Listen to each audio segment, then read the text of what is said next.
નમસ્કાર. જ્યોતિષ જ્ઞાનગંગાની ગુજરાતી યુટ્યુબ ચેનલમાં આપનું હાર્દિક સ્વાગત છે.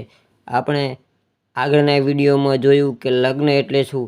હવે આપણે આ વિડીયોમાં લગ્ન કેવી રીતે કાઢવું તે શીખીશું. જો તમે આગળનો વિડીયો ન જોયો હોય તો લગ્ન કાઢવા માટેની રીતનું વિડીયોની લિંક તમને ડિસ્ક્રિપ્શનમાં હું આપું છું. અત્યારે એન્ડ્રોઈડ મોબાઈલમાં જ્યોતિષની ઘણી બધી એપ્લિકેશન દ્વારા આપણે સરળતાથી લગ્ન અને કુંડલી બનાવી શકીએ છીએ.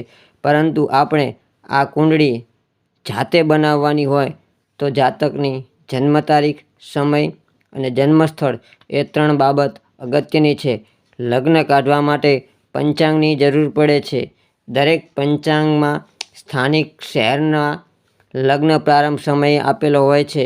સામાન્ય રીતે એક લગ્ન લગભગ 2 કલાક સુધી ભોગવાય છે.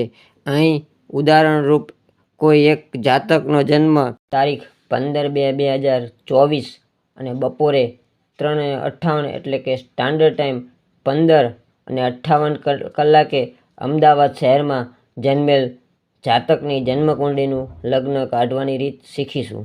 15/2/2024ના રોજના અમદાવાદ શહેરમાં લગ્ન પ્રારંભ સમયના કોષ્ટકમાં જોતા મિથુન લગ્ન સ્ટાન્ડર્ડ ટાઈમ 13:49 કલાકે શરૂ થઈ 16:03 કલાક સુધી ભોગવાય છે.